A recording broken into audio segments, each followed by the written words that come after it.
UP triple SC मुख्य सेविका के टॉपिक वाइज सीरीज में आज का टॉपिक है परामर्श। इसका अर्थ, आवश्यकता और तकनीक, प्रभावी संचार और इसके कौशल। चलिए देखते हैं। परामर्श का शाब्दिक अर्थ होता है सलाह लेना या परामर्श लेना। अगला है, परामर्श में कम से कम कितने व्यक्तियों की लिप्तता आवश्यकता होती है? 2। अगला है, किस समाजशास्त्री के अनुसार परामर्श प्रक्रिया समस्या समाधान का सम्मिलित प्रयास है? Root strong. अगला है, किस समाजशास्त्री का कहना है कि मात्र व्यवसाय के लिए नहीं वरन जीवन की किसी भी समस्या के समाधान हेतु जो वैचारिक सहायता दी जाती है वह परामर्श होती है? मायर्स। करेक्ट आंसर डी होगा। अगला है, परामर्श प्रक्रिया का सबसे महत्वपूर्ण घटक होता है लक्ष्य निर्धारण करना। अगला है, परामर्श की विशेषताओं में सम्मिलित है वार्तालाप का स्वरूप, व्यक्तिगत प्रक्रिया, आत्मविश्वास का विकास, उपयुक्त सभी। अगला है,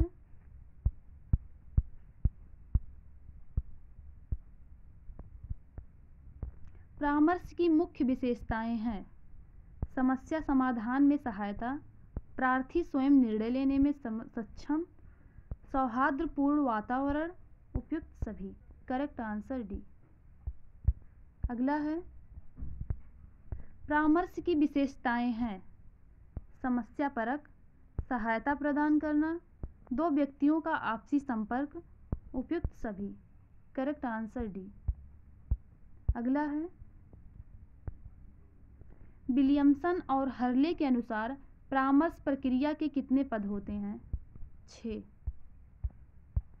अगला है, निम्न में से कौन परामर्श प्रक्रिया के पद हैं? निदान, परामर्श, विश्लेषण, उपयुक्त सभी। Correct answer D. अगला है, निम्न में से परामर्श का सिद्धांत है स्वीकृति का सिद्धांत, सीखने का सिद्धांत, व्यक्ति के सम्मान का सिद्धांत, उपयुक्त सभी। Correct answer D. अगला है, निम्न में से कौन परामर्श का सिद्धांत नहीं है? संश्लेषण का सिद्धांत। अगला है, परामर्श की विधियों में सम्मिलित होता है मौन धारण, पुनरावृत्ति, स्वीकृति, उपयुक्त सभी। Correct answer D. अगला है, कार्य व समस्याओं के क्षेत्र के आधार पर भारत में निर्देशन को मुख्यतः कितने प्रकारों में बांटा गया? 3। Correct answer D. अगला है, निर्देशन विधि के आधार पर निर्देशन को कितने भागों में बांटा गया है? 2 भागों में बांटा गया है। अगला है, परामर्श के कितने प्रकार होते हैं? 3 प्रकार होते हैं। अगला है,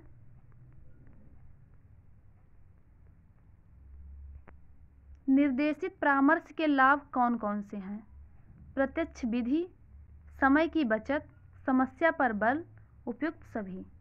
करेक्ट आंसर डी। अगला है, निर्देशित परामर्श के दोष हैं स्वनिर्देशन का अभाव, परामर्श प्रार्थी का निष्क्रिय हो जाना, परामर्शदाता पर आश्रितता, उपयुक्त सभी। Correct answer D. अगला है, अनिर्देशित परामर्श के लाभ कौन कौन से हैं? परामर्श प्रार्थी का आत्मज्ञान विकसित, स्ववर्णन का अवसर, समस्या समाधान की योग्यता विकसित, उपयुक्त सभी। करेक्ट आंसर डी होगा। अगला है, अनिर्देशित परामर्श के दोष हैं परामर्शदाता निष्क्रिय, अधिक समय का लगना, व्यक्तिगत संपर्क का अभाव, उपयुक्त सभी। Correct answer D. अगला है, समन्वित परामर्श के प्रवर्तक हैं FC थारने। अगला है, समन्वित परामर्श के लाभ क्या हो सकते हैं? कम खर्चीला, कार्य क्षमता पर अधिक बल, अधिक प्रभावशाली, उपयुक्त सभी। Correct answer D. अगला है, परामर्श का सफलता निर्भर करता है परामर्शदाती के प्रतिभा, ज्ञान और दृष्टिकोण पर। अगला है, एक सफल परामर्शदाता के कौन कौन से गुण हो सकते हैं? सत्यनिष्ठता, कुशलता, व्यक्तियों में रुचि रखना, उपयुक्त सभी। करेक्ट आंसर डी होगा। अगला है,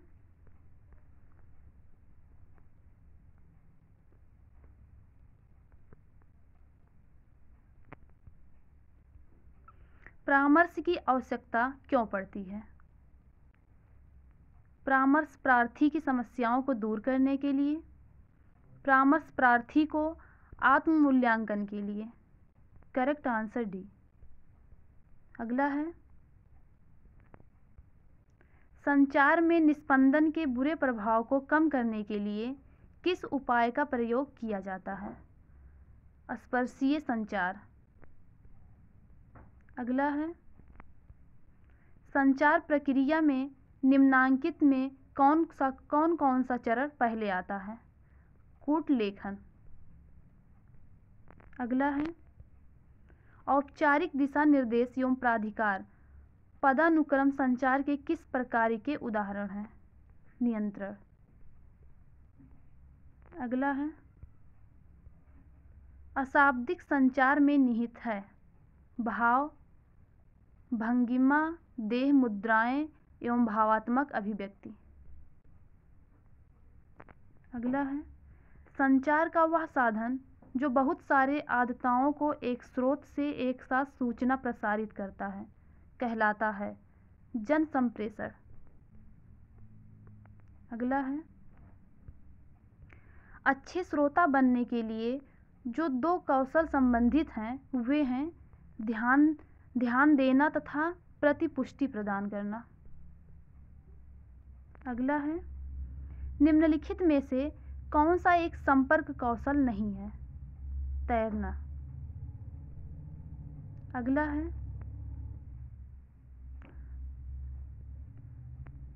डॉट डॉट के बिना एक दूसरे के साथ संवाद करना असंभव है संवाद कौशल।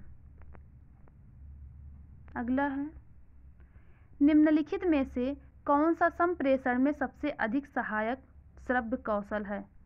सक्रिय श्रव्य।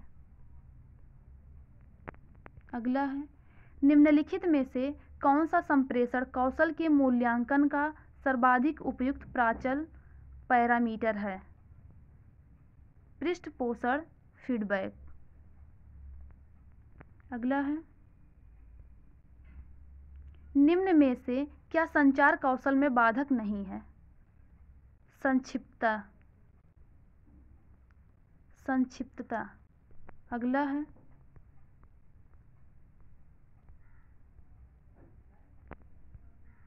प्रभावी पारस्परिक संचार कौशल हेतु हमें नहीं होना चाहिए व्यापक।